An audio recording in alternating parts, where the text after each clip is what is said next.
लोके च सुरेन्द्रे च कौशिके पाद संस्पृशि निर्विशेष मनस्काय श्री वीरस्वामिने नमः।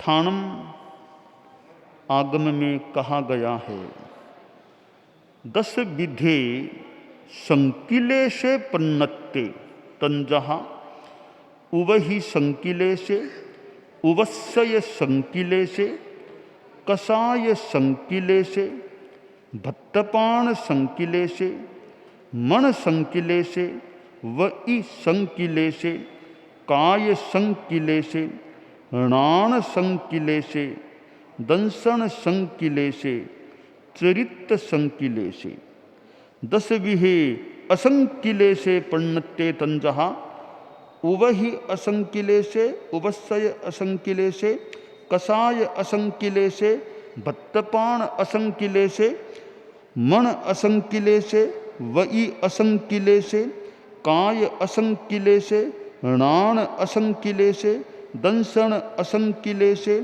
चरित असंकिले से। संक्लेश कई बार पैदा हो सकता है और असंक्लेश की स्थिति भी उत्पन्न हो सकती है, रह सकती है।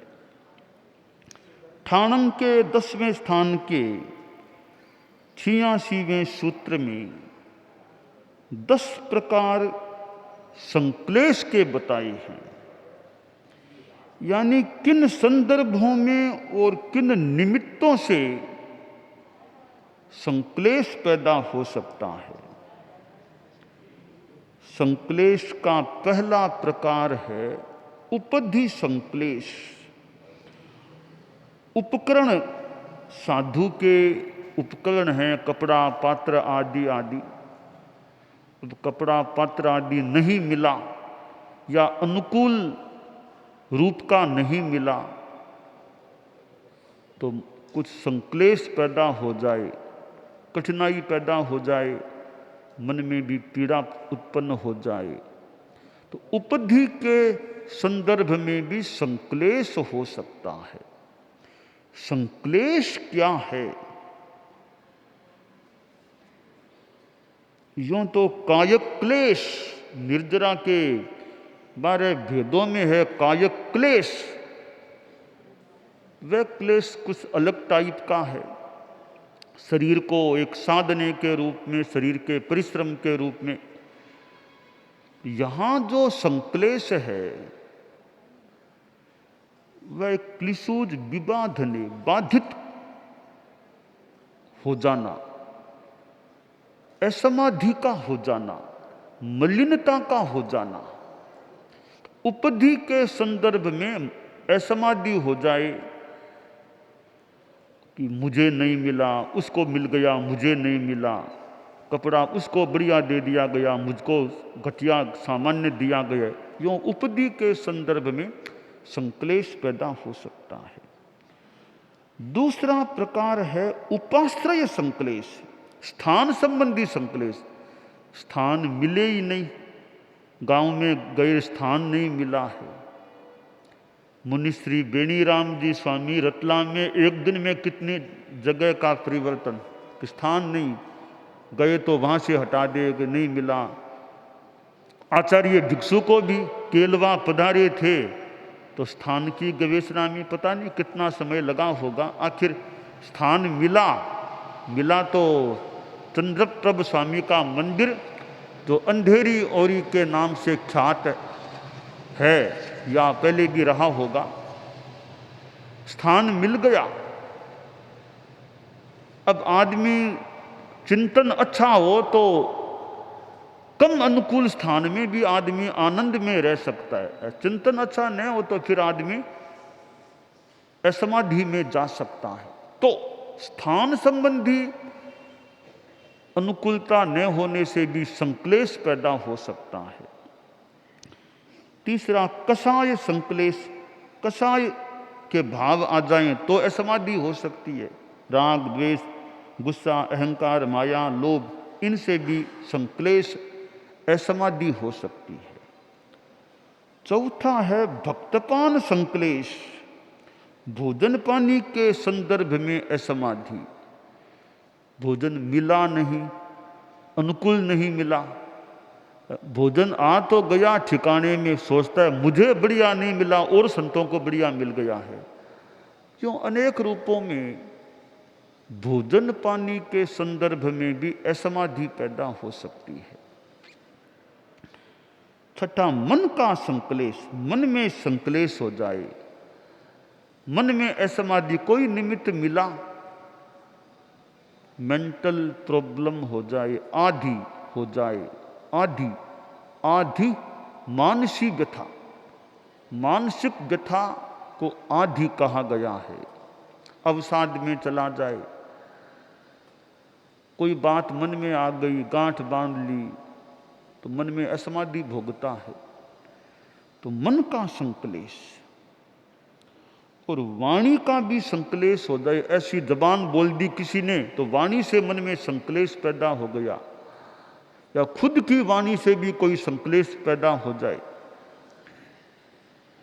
सातवां है काय संक्लेश, शरीर से संक्लेश, शरीर में तकलीफ हो गई, पीड़ा हो गई तो संक्लेश हो जाए।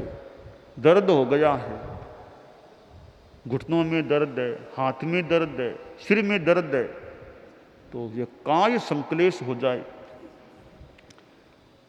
ज्ञान संक्लेश, ज्ञान की अविशुद्धता, ज्ञान का विकास नहीं हो रहा है, नहीं हुआ है, पूरा तत्व को पकड़ नहीं पाता है, याद नहीं कर पाता है। अनेक रूपों में ज्ञान संबंधी संक्लेश हो जाए। और दर्शन संक्लेश, दर्शन की शुद्धता नहीं है, निष्ठा सच्चाई के प्रति गहरी नहीं हो पा रही है, केवली के प्रति गहरी श्रद्धा नहीं हो रही है, देवगुरु धर्म के प्रति सम्यक श्रद्धा नहीं हो रही है, अनिर्मलता है। तो दर्शन का संक्लेश इस रूप में हो सकता है। और चारित्र संक्लेश, चारित्र का सम्यक पालन नहीं करता है तो चारित्र संबंधी असमाधि हो सकती है। इसी प्रकार 10 असंक्लेश, इन्हीं नामों से उपदी असंक्लेश, उपाश्रय असंक्लेश, ये संक्लेश है। और मन को अच्छी तरह समझा ले, मन ठीक रहे, जागरूकता रहे और संयम की चेतना अच्छी हो तो असंक्लेश की स्थिति भी रह सकती है। तो यह समाधि असमाधि, तो ज्यादा तो समाधि आदमी के हाथ में ही है। ये दूसरे तो निमित्त भले बन जाएं, पदार्थ निमित्त बन जाए, स्थान निमित्त बन जाए, व्यक्ति निमित्त बन जाए, समाधि में और असमाधि में इनका थोड़ा सा महत्व भले हो, ज्यादा तो स्वयं व्यक्ति। परम पूज्य आचार्य महाप्रज्ञ जी का संभवतः वाक्य है, समस्या और दुख एक नहीं है। निमित्तों संबंधी समस्या तो है, तो दुखी होना जरूरी नहीं है। आदमी प्रतिकूल परिस्थितियों में भी शांत प्रसन्न रह सकता है। तो हमारा मन जितना सद जाता है तो फिर परिस्थितियां आ भी जाएं ऐसी वैसी, समाधि रह सकती है, असंक्लेश रह सकता है। आदमी यह सोचे मैं दूसरे की असमाधि में निमित्त बनने का प्रयास न करूं, मैं अपनी ओर से असमाधि दूं नहीं, देने का परिश्रम प्रयास न करूं। हो सके तो किसी को समाधि देने का प्रयास करूं। वचन से भी समाधि दी जा सकती है। ऐसे शब्दों का व्यवहार करे कि सामने वाला संतुष्टि और समाधि का अनुभव करे। ऐसे शब्द काम में ले लिए कि सामने वाला असंतुष्ट हो जाए, असमाधि में चला जाए। बात में यत्किंचित अंतर जो भी हो, तो शब्दों का कितना इसमें दिया कि ये वही संकले से, वाणी से संकलेश पैदा हो जाए। भाव में और भाषा में अंतर भले वो मूल तत्व पकड़ने का होता है। वो बीरबल बादशाह के पास चला गया कि घर में कोई फंक्शन है, तो आज तो मां को ले जाऊंगा, मेरे घर में मां को ले जाऊंगा। मां यानी बेगम साहिबा, उनको ले जाऊंगा। बादशाह ने कहा अभी तो अपनी मां से बात कर लो, जैसे मां की इच्छा वैसे कर ले। कि मां की तो इच्छा है, पर आपकी अनुमति के बिना मां नहीं आएगी, आपकी अनुमति चाहिए तब मां आएगी मेरे घर पर। अब ले जाओ, कोई दिक्कत नहीं है। तो बेगम साहिबा को बड़े सम्मान के साथ बीरबल अपने घर में ले गया। फंक्शन था और भोजन का प्रोग्राम भी था। बहुत सत्कार किया, आतिथ्य किया, बहुत बढ़िया बढ़िया पदार्थ, भोज्य पदार्थ परोसे गए। बेगम साहिबा बहुत संतुष्ट, कितना बढ़िया, इतना भोजन तो बढ़िया, हमारे महल में भी रोज नहीं मिलता, इतना बढ़िया भोजन है। बहुत प्रसन्न हुई। भोजन का काम संपन्न हुआ। अब बेगम साहिबा को वहां से रवाना होना था, वापस जाना था। तो बीरबल ने वो जो थोड़ी आगे बढ़ी, उसको सुनाते हुए, बेगम साहिबा को सुनाते हुए कर्मचारी से कहा, अरे जगह अच्छी तरह साफ करना, तुरकनी जिमी है यहाँ पर, अच्छी तरह साफ करना जमीन को। तुरकनी ऐसा शब्द बोल दिया। तो सुना बेगम साहिबा ने, खाया पिया सारा उसका तो और कुछ मानो हो गया। गई बादशाह के स्थान पर पहुंची और एकदम नाराज की सी स्थिति। बादशाह ने क्या, इतना चेहरा इसका ऐसे कैसे हो रहा है बेगम साहिबा, बेगम का, तो क्या बात है कि अपमान कराने के लिए मैं ही आपको मिली क्या? अपमान कराने के लिए मुझे ही भेजना जरूरी था क्या वहां? क्यों, हुआ क्या? हुआ क्या है जो व्यवहार किया? बीरबल आया बाद में। तो बादशाह ने तो बात, रोज तो इतनी कृपा और प्रसन्नता से बात करते, आज बादशाह भी थोड़े से गंभीर मुद्रा में थे। बीरबल का तो खुद का किया कराया काम था सारा। बात यूं चली, कोई बादशाह के सामने इस घटना से पहले प्रसंग चल गया था कि दुनिया में सबसे मीठी चीज क्या है। कईयों ने अपने अपने ढंग से जवाब दिए, मिश्री मीठी है, गुड़ मीठा है, शहद मीठा है, वो मीठा है, वो मीठा है, किशमिश द्राक्षा मीठी है। बीरबल कुछ बोला नहीं था। और जब तक बीरबल न बोले तब तक बादशाह को भी पूरी वो चैन नहीं मिलती मानो।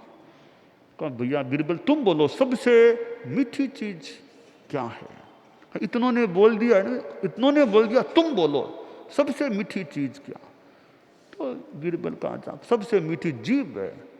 सभासद हंसे, क्या जीभ का क्या मीठा? जीभ का मीठी होती है क्या? उत्तर दिया है। बादशाह ने कहा, जीभ का क्या मीठा, हम तो समझे नहीं। कि मालिक, मौका आने पर मैं मेरी बात को व्याख्यात करने का, प्रमाणित करने का प्रयास करूंगा। ठीक है, देख लेते हैं। कभी तुम अपनी बात को सप्रमाण प्रस्तुत करना, प्रमाण से सिद्ध करना, मैं प्रयास करूंगा। यह तो मूल आधार था। अब उसके बाद योजना बना करके बीरबल बेगम साहिबा को घर ले गया था। अब वो खाकर भोजन करके आई थी तो नाराज थी, बहुत आक्रोश में थी कि मेरा असम्मान किया गया। बाद में बीरबल भी आ गया तो बादशाह भी थोड़े गंभीर थे कि बीरबल क्या किया तुमने? इतनी भावना से तुमने कहा ले जाऊंगा और मैंने भी अनुमति दी, ऐसा क्या किया तुमने? मालिक क्या किया आप पूछिए, कोई भोजन में कमी थी क्या? कि बोलो बेगम, कोई भोजन में कोई कमी नहीं, ऐसा भोजन रोज हमें यहाँ भी नहीं मिलता, इतना बढ़िया भोजन इसने कराया था। तो फिर कि बाद में जब मैं जाने लगी तब क्या बोला था बीरबल ने? बोलो भैया क्या बोला तुमने? अरे बोलने में क्या है, मैंने जो भी बोल दिया कि ऐसा शब्द बोला था। कहा इतने मीठे मीठे पकवान ने खिला दिए, जीभ में क्या पड़ा है, मीठा क्या नहीं, बोला सो बोल दिया। अब बादशाह का दिमाग ठनका, ये मीठा मीठा की बात करता है, जीभ जीभ का वो प्रसंग है मूल। कहा मालिक आपको मैंने कहा था ना अपनी बात को सिद्ध करूंगा, तो मैंने सिद्ध कर दिया कि इतने बढ़िया मीठे पकवान खिलाए, एक जीभ मीठी नहीं हुई, सारे पकवान फीके पड़ गए। तो इसका मतलब सबसे ज्यादा मीठी जीभ होती है आदमी की। बादशाह हंसा, रे इस बात को सिद्ध करने के लिए तुम बेगम को वहां ले गया था, माँ के बिना मेरा काम पूरा होता नहीं, तब माँ को ले गया था मेरी बात को सिद्ध कराने के लिए।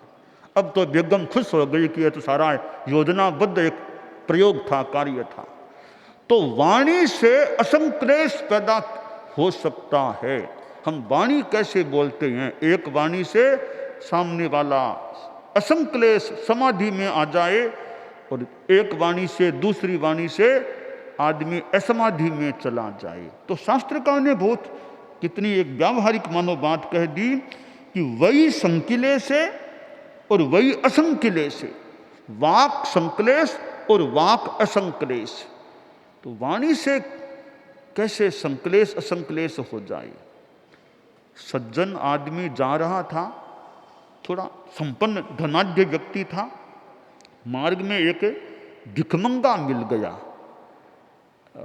भिखमंगे के तो हाथ यूं हो जाते हैं, दात्री याचक योर भेद है कराभ्यामेव सूचित है, कि दाता कौन और याचक कौन, हाथ की मुद्रा देखो, हाथ यूं है याचक है, हाथ यूं है तो दाता है। तो भिखमंगा तो हाथ यूं कर दिया, यानी वो मांग रहा था कुछ दो मुझे। तो वो सज्जन आदमी धनाढ्य था, देखा जेब में देखा तो रुपया पैसा था नहीं, जल्दी में आया था, रुपया पैसा कुछ था नहीं। तो वो धनाढ्य सज्जन आदमी बोला, मित्र अभी तो पैसा है नहीं मेरे पास, अभी तो है नहीं पैसा, जल्दी में आया था। वो भिखमंगा वापिस बोला कि महोदय बस आपने मुझे बहुत कुछ दे दिया, पैसा नहीं दिया परंतु शब्द से इतना दे दिया। आपने मुझे किस शब्द से संबोधित किया, मित्र। अरे आप जैसा बड़ा आदमी मुझको मित्र मान रहा है, मैं तो बहुत ही नीची स्थिति का आदमी हूं।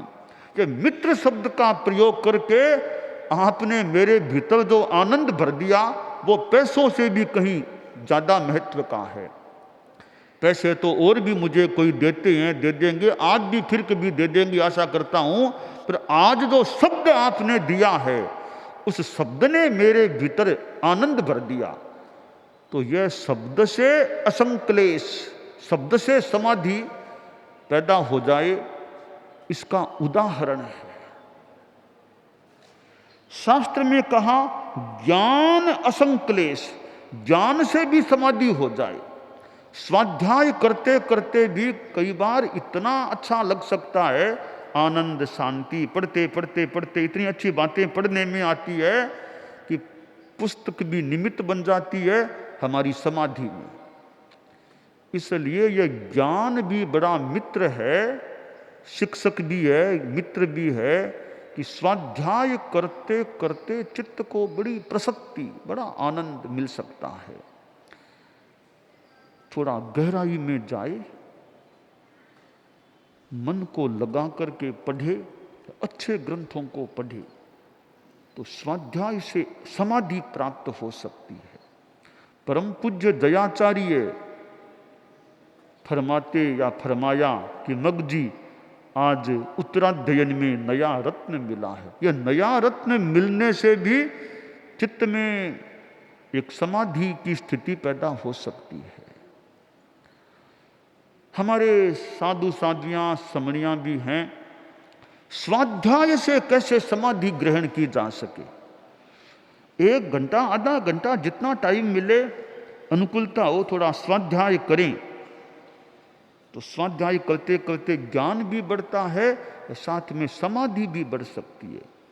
तो ज्ञानेन समाधि णाण असंक्लेशे, ज्ञान से असंक्लेश की स्थिति पैदा हो सकती है। तो ज्ञान में भी प्रयास आयास करना चाहिए। तो श्रीमद् दयाचार्य का कथन की नया रत्न मिला, मुझे उत्तर तो नहीं मिला, कोई हमारे संत लोग कोई मुझे यह बता दें वो नया रत्न मिला, एक दो रत्नों के नाम कोई बता दे, ये रत्न मिले थे दयाचार्य को, रत्न मिला, यह बात तो आ जाती है। कौन से रत्न मिले उत्तरायण में, यह बात कोई बताए तो विशेष बात हो। किसी को पता तो कौन बताए कि नए रत्न मिले, तो एक दो तीन उत्तरायण में कौन से नए रत्न मिले दयाचार्य को। वो तो ज्ञानी एक संत थे, तो उनको भी नए मिले हैं, यानी उनके सामान्य ज्ञान से विशेष कोई उनको चीज उत्तरायण में मिली होगी।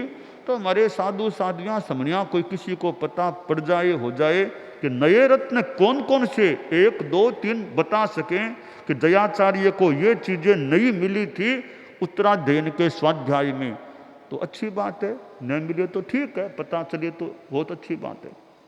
तो ये शास्त्रकार ने ठाणंग में 10 प्रकार के संक्लेश और 10 प्रकार के उनके उल्टे संदर्भ में असंक्लेश बताए हैं। हम ज्ञान आदि के माध्यम से असंक्लेश की स्थिति का निर्माण हो सके ऐसा यथोचित प्रयास करें, यह काम्य है।